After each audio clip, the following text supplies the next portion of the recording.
যে আচ্ছা ডালিম, আপনি মুক্তিযুদ্ধের একটা সময়ে বুঝতে পারলেন এই যুদ্ধটা ভারতের যুদ্ধ, আপনি কেন যুদ্ধটা স্টপ করে চলে গেলেন না? আচ্ছা, বুঝলাম আপনি যেতে পারছেন না, যদিও এটা অসম্ভব, উনি ইচ্ছা করলেই যুদ্ধটা বন্ধ করতে পারতেন। মুক্তিযুদ্ধের পরে আপনি নিজের কাঁধে বীর উত্তম খেতাবটা কেন গ্রহণ করলেন? কারণ এটা তো ভারতের যুদ্ধ ছিল। আপনার কথা অনুযায়ী এই 2 ঘন্টার বক্তব্যের মূল জায়গাগুলোকে ফোকাস করি। আমার কাছে গুরুত্বপূর্ণ জায়গা যেটা মনে হয়েছে, নাম্বার 1, ডালিম বলছে সে একটি সেনা পরিষদ গঠন করেছে। বঙ্গবন্ধু হত্যাটাকে একটা ক্রস ফায়ার বলছে। তার স্ত্রীকে তুলে নিয়ে গেছে এবং দীর্ঘদিনের বঙ্গবন্ধুর জ্যেষ্ঠ পুত্র মুক্তিযোদ্ধা শেখ কামালের উপরে যেই ব্লেমটা ছিল যে তিনি ডালিমের ওয়াইফকে তুলে নিয়ে গেছেন হয়েছে। 4 নাম্বার যেই জায়গাতে এসছে সেটা হচ্ছে যে তার ওয়াইফের ইনসিডেন্টটার ঘটনার পরে তাকে চাকরিচ্যুত হতে হয়েছে। এই জায়গাটা মুক্তিযুদ্ধের শহীদের সংখ্যা এবং বুদ্ধিজীবীদেরকে কারা হত্যা করেছে। আমি তার আলোচনার মধ্যে মোটা দাগে 6টা বিষয়কে আমি লোকেট করেছি। এছাড়াও তিনি অনেক সুইপিং কমেন্ট করেছেন, এগুলো ছাড়াও তিনি তার নিজস্ব কিছু বক্তব্য দিয়েছেন। আমি ওগুলোতে যেতে চাচ্ছি না, এটা ব্যক্তি মতামত, ফ্যাকচুয়াল বেসিসে ঐতিহাসিক বিষয়গুলোকে আমি আসলে ফোকাস করেছি। প্রথমে আমি আপনার কাছে ইসমাইল ভাই একটু আলোচনার ভাবেই প্রশ্নটা করি। ধরা যাক আপনি একজন সেনাবাহিনীতে কমিশন পেলেন, খুবই সুশৃঙ্খল বাহিনী, খুবই ডিসিপ্লিন বাহিনী। এই ডিসিপ্লিন বাহিনীতে কি আপনি একটা নিজস্ব সংগঠন করতে পারেন যেটা সেনা সদস্যদেরকে নিয়ে গঠিত হবে? আমি কিন্তু সেনা আইনটা আমার কাছে আছে, আমি এটা দেখার প্রয়োজনও বোধ করছি না, একদম জুডিশিয়াল নোটিশ, অর্থাৎ একটা কমন সেন্স অ্যাপ্লাই করছি আমি। সেনাবাহিনীতে আপনি সেনা সদস্যদেরকে নিয়ে একটা গোপন সেল গঠন করতে পারেন না। এখন প্রশ্ন আসছে যে এই সেলটা তিনি কখন গঠন করেছেন? আমরা দেখলাম তার বক্তব্যতে তিনি বলছেন যে মুক্তিযুদ্ধের সময় তিনি গঠন করেছেন। মুক্তিযুদ্ধের সময় তিনি বুঝতে পেরেছেন যে মুক্তিযুদ্ধটা আসলে একটা ভারতের যুদ্ধ, ফলে তিনি আগ্রহ হারিয়ে ফেলেছেন এবং সেই সময় তিনি 25 বছরের একটা প্ল্যান করেন, যেই প্ল্যানে জিয়াউর রহমানকে তিনি নেন এবং জিয়াউর রহমানকে কোরআন শরীফ ছুঁয়ে তিনি শপথ করান। এটা আমার কথা না, সরি, আমি এই 6টা দাগের বাইরে আরেকটা ব্যাপার, সেটা হচ্ছে জিয়াউর রহমান 4,500 সৈনিককে হত্যা করেছে, তাদের সাথে বেইমানি করেছে, সেটাও আছে, অর্থাৎ 7টা ইস্যুস আসছি। এখন আমি সাধারণ দর্শকের কাছে একটা প্রশ্ন করব যে প্রিয় দর্শক, আপনারা যারা ওই লাইভটি শুনলেন, এখন আমার বক্তব্য শুনছেন, আপনি কি নিজেকে প্রশ্ন করতে পারেন যে আচ্ছা ডালিম সাহেব, আপনি মুক্তিযুদ্ধের সময় থেকে বঙ্গবন্ধুকে উৎখাত করার প্ল্যান করেছেন? আমার কথা না, লাইভে বলেছে আপনার যে ইলিয়াস, সে প্রশ্ন করেছে তাহলে কি ওই প্ল্যানে আপনাদের শেখ মুজিব সরকারকে উৎখাত করার প্ল্যান ছিল? সে বলেছে অবশ্যই। এখন যদি সেটাই হয়ে থাকে, ওর কথাই সত্যি হয়ে থাকে, তাহলে আমরা বঙ্গবন্ধুকে ব্লেম দিলাম কেন যে উনি বাকশাল করেছেন বলে খুন করেছি, উনি দেশ পরিচালনা করতে পারেননি বলে খুন করেছি, এই যে কথাগুলো, তাহলে আমি কেন বলছি? একই সাথে আমি যদি আপনাকে বলি ইসমাইল ভাই আমি আপনাকে খুন করেছি, আপনি দেখতে ভালো না, পরবর্তী সময় যদি আমি বলি যে ইসমাইল ভাই আপনাকে খুন করেছি, আপনি আমাকে গালি দিয়েছেন, তাহলে কোনটা সত্যি? আপনি দেখতে ভালো না নাকি গালি দিয়েছেন? মানে একসাথে তো দুটো হতে পারে না, কারণ দুটো ইভেন্ট তো আগে পরে, অনেক আগে পরে। তো আমি দর্শকদের কাছে আমার একটা বিনীত অনুরোধ থাকবে, প্রশ্ন করুন যে আচ্ছা ডালিম, আপনি মুক্তিযুদ্ধের একটা সময়ে বুঝতে পারলেন এই যুদ্ধটা ভারতের যুদ্ধ, আপনি কেন যুদ্ধটা স্টপ করে চলে গেলেন না? আচ্ছা, বুঝলাম আপনি যেতে পারছেন না, যদিও এটা অসম্ভব, উনি ইচ্ছা করলেই যুদ্ধটা বন্ধ করতে পারতেন। মুক্তিযুদ্ধের পরে আপনি নিজের কাঁধে বীর উত্তম খেতাবটা কেন গ্রহণ করলেন? কারণ এটা তো ভারতের যুদ্ধ ছিল। আপনার কথা অনুযায়ী আপনার ভাই স্বপন বীর বিক্রম, সেটাই বা আপনি তাকে কিছু বলেছিলেন? নিজের উপাধিটাই তো তিনি বাদ দেয়নি, ভাইয়ের কথা কি বলবো? তাহলে নাম্বার 1। নাম্বার 2 হচ্ছে মুক্তিযুদ্ধের দিন থেকেই বঙ্গবন্ধুকে হত্যা করার পরিকল্পনা হয়েছে, সরকারকে উৎখাত করার পরিকল্পনা হয়েছে। খেয়াল করে দেখেন, মুক্তিযুদ্ধে তখনও আমরা জানি না দেশ স্বাধীন হবে কিনা, তখনও আমরা জানি না যে বঙ্গবন্ধু আদৌ বেঁচে ফিরবেন কিনা। যেই মানুষটা পাকিস্তানের কারাগারে বন্দী, তখনই মানে যে মানুষটা বেঁচে ফিরবেন কিনা আমি জানি না, তখনই তাকে হত্যা করার পরিকল্পনা। তো তাকে হত্যা করার পরিকল্পনা সে সময় পাকিস্তান করেছে। তার মানে ডালিম কি পাকিস্তানের যুদ্ধ করেছিল? এই যে আমরা এতটা বছর বলে এসেছি যে এরা আসলে পাকিস্তানি, আমাদের কথা অনেকেই বলেছে, দূর ভাই কি বলেন, হ্যাঁ খুন করেছে মানি, কিন্তু পাকিস্তানি মানি না। এখন কি প্রমাণিত হয়েছে?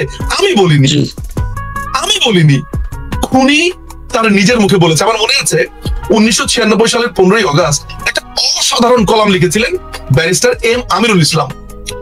এই ভদ্রলোকের একটা বইও আছে, এত চমৎকার, অনেক কিছু শেখার আছে বইটা থেকে। তো তিনি তার ওই কলামের ভেতর একটা চমৎকার কথা বলেন। আমরা যখন বলছি ইনডেমনিটি অধ্যাদেশটা খুব খারাপ, ইনডেমনিটি অধ্যাদেশটা আমরা অনেক কথাবার্তা বলছি, তখন এই জ্ঞানী ব্যারিস্টার আমাদেরকে প্রথমবারের মতো বলেন যে ইনডেমনিটি অধ্যাদেশটা হচ্ছে খুব জরুরি একটা ব্যাপার, কারণ এটা খুনিদের জবানবন্দি। আজকে আমি সেই কথাটা বলছি যে এই লাইফটা তার জবানবন্দি। প্রথম শপিং এ অনেক তরুণ যুবকরা হ্যাঁ ডালিমকে দেখেছি, হ্যাঁ কি বলে দেখি দেখি দেখি, কিন্তু ওদের যখন আফটার শকটা কেটে যাবে, বিশ্লেষণ শুরু করবে, আমি নিশ্চিত তারা ভাবা শুরু করবে যে তাই তো বললো কি, মুক্তিযুদ্ধ থেকেই সে বঙ্গবন্ধুকে হত্যা করবার পরিকল্পনা করেছে, চলে গেল এইটা। তার মানে হচ্ছে এই মাথায় রাখবেন যে এটার উত্তর আমি একটু পরে দিচ্ছি। মাথায় রাখবেন সেনা পরিষদ কারা, একজনের নাম আমরা জেনেছি, সে হচ্ছে জিয়াউর রহমান। বাকিরা কারা? আচ্ছা আসছি আমি সেটাতে। 2 নাম্বার, মুক্তিযুদ্ধের পরে বলা হচ্ছিল যে সে বঙ্গবন্ধু শাসন ভালো না, এটা ভালো না, এগুলো যে পুরোপুরি ছুতা, ওই প্রথম ঘটনা থেকে আমরা এটা বুঝতে পারি। এবার আমি একটু জাম্প করে আরেকটা ঘটনাতে চলে যাব।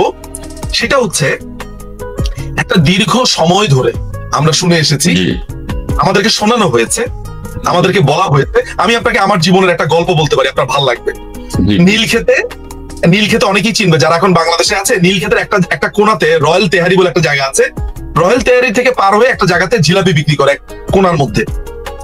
এই কোনার একটা দোকানে আমি বসে বসে চা খাচ্ছি, রাজনৈতিক আলাপ করছি আমার আরেক পরিচিতের সাথে। তো সেখানে রাজনৈতিক আলাপ শুনে এক ভদ্রলোক, তাকে দেখে ধরেন মানে বেশভূষাতে তাকে বলে হচ্ছে ধরেন একটু গরিব প্রকৃতির বা অর্থনৈতিক সমস্যার মধ্যে আছে এই ধরনের একজন মানুষ, একটু প্যান্ট ট্যান্ট ছেঁড়া, অত ভালো জামা কাপড় না, হয়তো আমার ভুল হতে পারে, বাট ইনিশিয়ালি আমার তাই মনে হয়েছে। সেই ভদ্রলোক আমার দিকে তাকিয়ে বলল, হ্যাঁ আপনি এত বড় বড় কথা বলেন, আপনি আওয়ামী লীগের দোষ খুঁজে পান না কেন? ডালিমের বউরে কি উঠা নিয়ে যায় নেই? আমি লোকটার দিকে তাকালাম। এতক্ষণ যে লোকটাকে আমি ভাবছিলাম জীর্ণ শীর্ণ, আমার হঠাৎ করে ধারণা পাল্টে গেল যে আরে এই পর্যন্ত জানে, অর্থাৎ এই খোঁজগুলো রাখে। আমি তাকে বললাম যে ভাই আপনি কিভাবে এটা জেনেছেন? বলে হক গলে জানে। আমি করলাম কি, তাকে বললাম যে আপনি 5 মিনিট বসেন। এই যে প্রপাগান্ডাটা ছড়ানো হয়েছে তাই না, আমি করলাম কি, ওই নীলক্ষেতের 11 নম্বর গলিতে, অর্থাৎ ওই চায়ের দোকানের ঠিক একটু পেছনে, একটু ধরেন 5 মিনিট লাগে, আমি চলে গেলাম হচ্ছে কল্লোল বুক শপে। কল্লোল বুক শপে এখানে আমার এক ভাতিজা সম্পর্কিত, ওকে আমি বললাম আনাস আমাকে একটা বই দাও, এই ডালিমের বইটা দাও। দ্রুত আমাকে বইটা দিল, আমি বললাম আমি তোমাকে ফেরত দিয়ে যাচ্ছি। চায়ের দোকানে এসে দেখলাম ওই লোক বসে আছে, ওই লোককে আমি বই খুলে পড়ে শোনালাম। তো বলে যে হ্যাঁ তো কি হইলো? আমি বললাম যে কি হইলো মানে এই কাহিনীর ভেতরে শেখ কামাল কোথায়? বলে আরে এইসব বইও আপনার পাল্টানি যায়, এগুলো আওয়ামী লীগ আমলে সব বই পাল্টা ফেলাইছে। অর্থাৎ বিশ্বাসটা এমন পর্যায়ে নিয়ে গেছে ইসমাইল ভাই, যে ডালিম তার নিজের গল্প বলছে, তার ফ্যামিলির গল্প বলছে, সেইটাকেও ওই ভদ্রলোক বিশ্বাস করছে না। এখন গতকালকে যখন গল্পটা বললো, এত বছর পরে সে দেখা দিল, বলল, কি দেখলেন আপনারা? সেখানে শেখ কামাল আছে?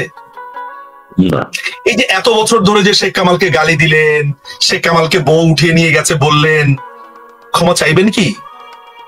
ক্ষমা চাইবে বাঙালি? ক্ষমা চাইবে না। ক্ষমা চাওয়া, তার ইগো একটু প্রাবল্য, মানে হাত জোর করে একটু বলা যে আই এম সরি, আমি ভুল বুঝেছিলাম আপনাকে, এটা বলবে না। দেখবেন এইখানেও একটা কাহিনী বের করবে, হ্যাঁ গাজী গোলাম মোস্তফার বন্ধু হচ্ছে, আর এই যে এই বইটা যা দেখেছি, যা করেছি, যা বুঝেছি, এই বইটা তো রয়ে গেছে তার স্মৃতিচিহ্ন হিসেবে, এর বাইরে যাবে কি করে? লিখে ফেলেছে, প্রকাশিত হয়েছে। সো আলটিমেটলি যেটা ব্যাপার হলো, তাহলে আমাদের সেকেন্ড যে জায়গাতে আমরা গেলাম, প্রথম জায়গাতে গেলাম যে সেনাবাহিনীতে থাকা অবস্থাতেই একটা বিপ্লবী দল বানিয়েছে, যেটা সেনাবাহিনীর আইনের সম্পূর্ণ বিরোধী।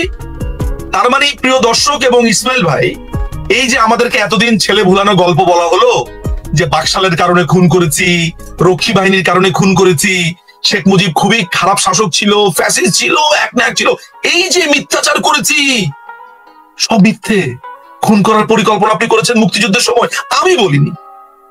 ওই সাক্ষাৎকার বলতে তার ব্যাপার হলো, এখানে তার ওয়াইফকে উঠিয়ে নিয়ে যাওয়ার গল্পটা তো আপনারা শুনেছেন তাই না?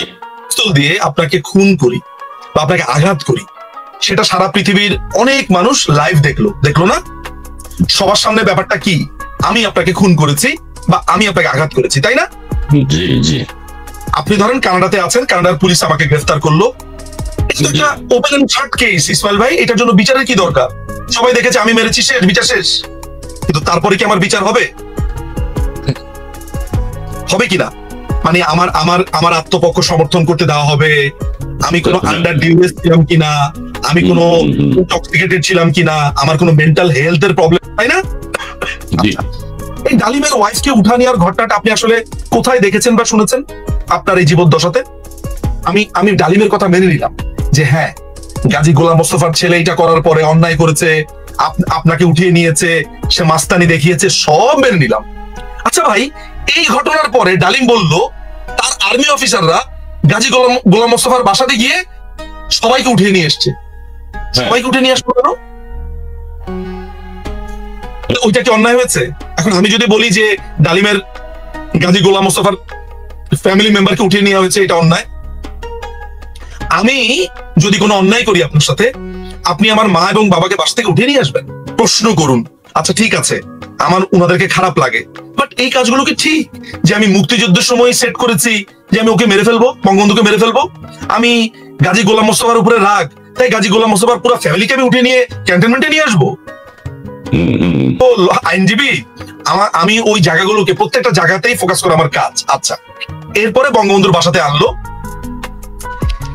ডালিমের বই বলছে যে অনেক ঘটনার পরে গোলাম মোস্তফাকে মাপ চাইতে বলা হলো, গোলাম মোস্তফা মাপ চেয়েছে। অনেক ঘটনার পরে বঙ্গবন্ধু কথা দিলেন এইটার সুষ্ঠু বিচার তিনি করবেন। দুপক্ষ খুশি। খুশি বলতে ওকে ফাইন, দেখি আপনি কি বিচার করেন। তারা চলে গেল, মাথা রাখবেন, তারা চলে গেল। করতে গিয়েছে তখন নিমি বলছে ও আমার শরীর গা ছুতে পারবে না। হ্যাঁ, ও সরে আসলো, কারণ এই বইয়ের ভিতরে তাই লেখা আছে এবং এটা ডালিমের কথার সাথে মেলে। এবং এটাও বলেছে তুই গিয়া ওদের মেয়েরে উঠা দিয়ে আসবি, ওই বাড়িতে গিয়ে কন্যা সম্পাদন করে আসবি। যদিও ডালিম এটাকে বলছে এটা মোরলগিরি করেছে। ভাইরে, আজকে এই কথা বলে জীবনে কত মারামারি করলাম, ছোটবেলাতে কত কিছু করলাম, আমাদের মুরব্বীরা এসে দুই পক্ষকে মিলিয়ে দিয়েছে। আমি যদি এরকম ডালিমের মতো এরকম মানে এই ধরনের ছেঁচড়া হতাম, তাহলে 50 বছর পরে নিজের অপকর্ম ঢাকার জন্য এইসব ঘটনাকে আনতাম, বড় হাইলাইট করতাম। ভাই, আপনি মারামারি করেন নাই ছোটবেলাতে? মুরব্বীরা মিলিয়ে দেয়নি? আপনার চাচা